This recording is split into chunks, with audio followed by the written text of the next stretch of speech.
Hello, my name is Robert Anderson, and this is my Persuasion project for SCOM 345. Now, as a disclaimer, I need to tell you that I was going to be performing this in front of a group of my friends. However, due to unforeseen circumstances, they were not able to come, and that's not able to meet up with them. So, I will be doing this here with you on here. I just want to thank you so much for watching my video. Now, my persuasion topic is going to be on why I believe Christians can enjoy and use anime as a tool to help minister to other people and to learn about a very different culture than ours. The four things that I'm going to discuss, number one, is common misconceptions about anime that people might have and some of the issues that are within it. Next, I'm going to talk about the ability to learn about the Eastern culture, specifically Japan, but it also includes China and Korea and other countries like that. I'll then move on to Eastern misconceptions about Christianity that we can find in anime that we can use to learn about it. And lastly, we'll talk about some really good lessons that anime can teach us that come from a moral perspective. And so we can use these lessons to learn lessons about God. So first, let's talk about the misconceptions. Now, the first one is going to be that all anime is for kids. Now, I will say not all anime, but most of it because it's animated. It's because it's a cartoon. Now, in America, we have things like Rick and Morty and some of the more adult content, which we know is not for kids. So that's not necessarily true.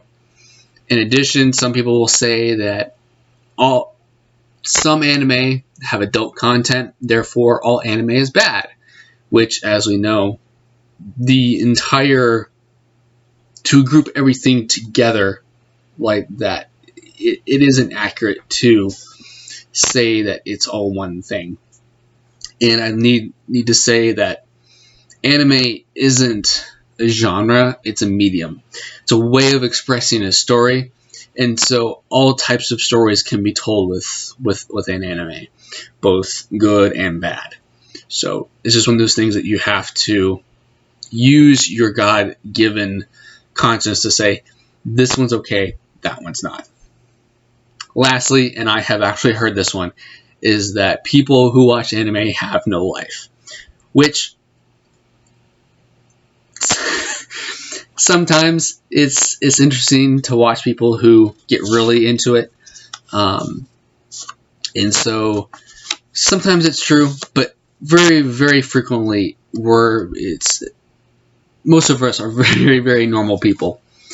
And so there's a website called gotquestions.org. It's a Christian website that dedicates itself to answering questions that people have, and they have an article entitled "How Should Christians View Anime?" And here's a little quote that I have from there. While there can be a lot of questionable things in anime, there are strong Christians who enjoy the medium. They appreciate the style, the futuristic settings, and the imaginative storytelling in anime. And they might see and be encouraged by some biblically approved themes present in anime, such as self-sacrifice, kindness, loyalty, endurance, and courage. Now, to get our conversation off with how we can use this to minister to people, we need to be able to understand our target culture.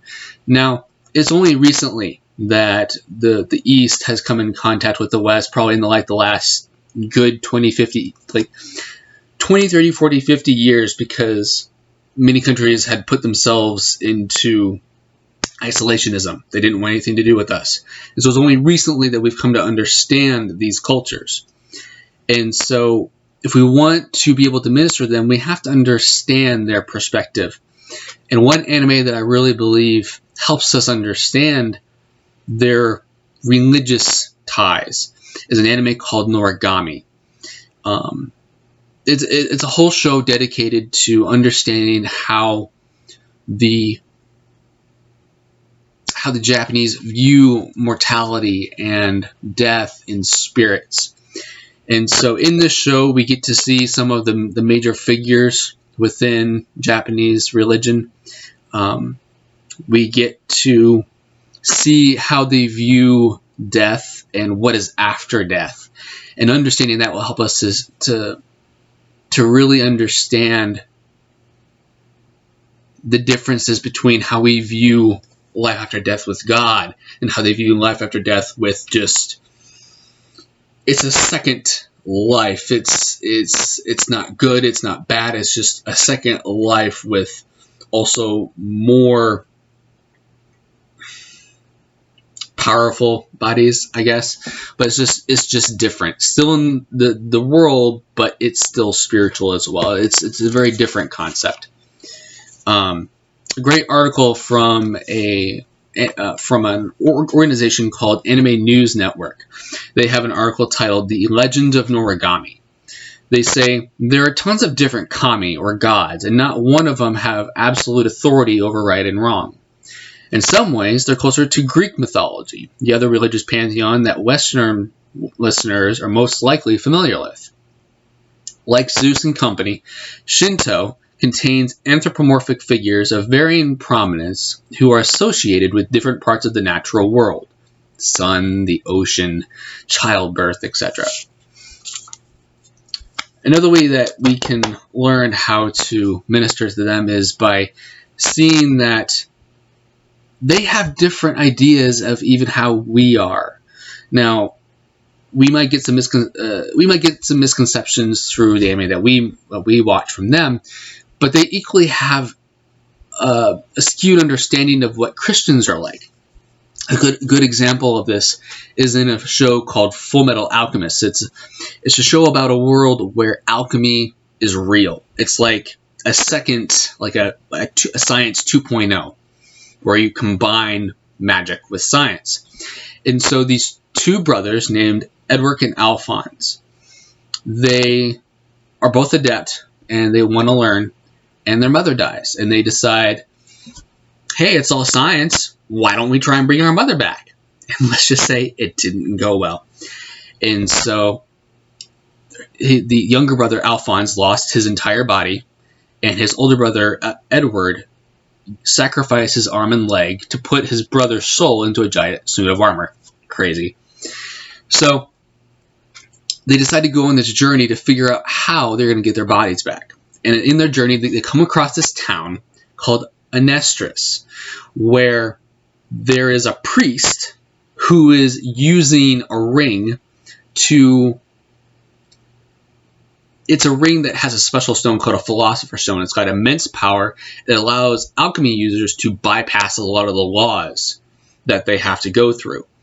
And so he's using this ring to create miracles and all these wonderful things for the people, and he's enticing them so that he will have basically a cult following of people. And from everything that I've come to understand about from the Asian culture is that their perspective of Christianity is one where you're just trying to manipulate me and get me to do what you want, which is very interesting, and we need to show that that's not the case. We're in a loving relationship with a God who loves us. And lastly, the most beautiful part of anime is learning great lessons. One of my current favorite anime is one called Violet Evergarden. It's a beautiful story about a young girl who was orphaned and taken in by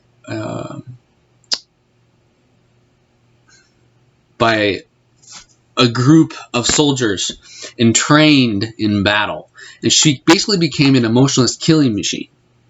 And so one day her superior gives her to his brother, and he treats her with more love and care and not just as an object.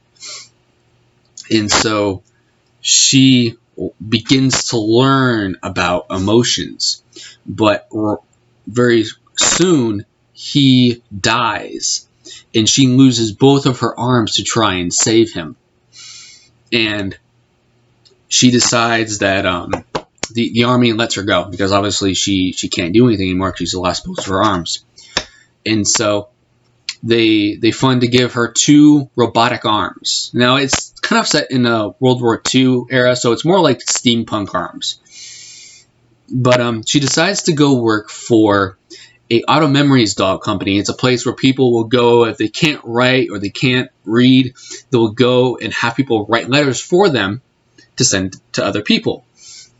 And so she's like, I want to learn how to be a human. I want to learn how to be me, how to understand the world around me, not just from the bloodshed.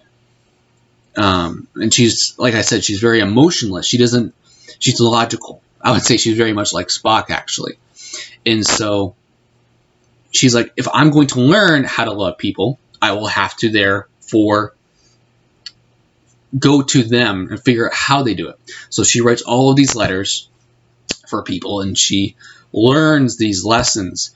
And through these, her big goal is to understand the last words of her commander to her before he died, which were, I love you. Because she has no idea what those words mean. And it's so beautiful. And so all the story of redemption, the fact that as she begins to understand emotions, she understands all the killings that she committed and all the soldiers that she slaughtered in battle effortlessly. And soon she comes to understand that, and she's overtaken with grief, and she's trying to figure out, how can I rectify? How many people's letters must I write before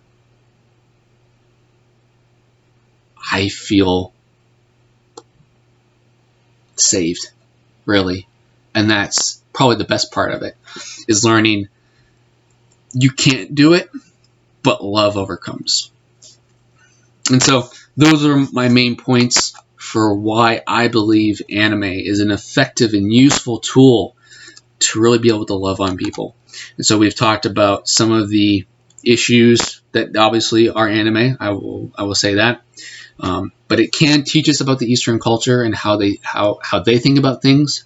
It can also tell us about how they view us, and therefore how we can talk to them in response. And lastly, some of the ways that God has used them to bring light to their world. And so I just want to thank you so much for being here. And I have one last quote for you from a wonderful website called Geeks Under Grace. They do a lot of great work doing all sorts of reviews for all sorts of content. Awesome. But they have an article called, Is Watching Anime a Waste of Time?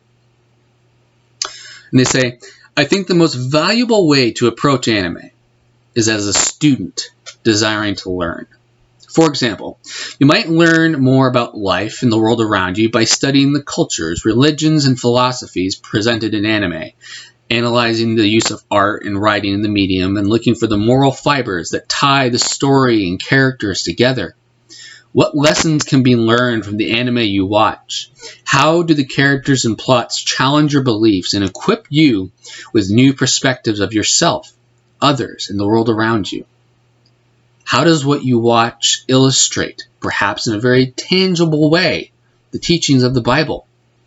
What does anime have to say about sin, forgiveness, patience, courage, and a myriad of other biblical subjects?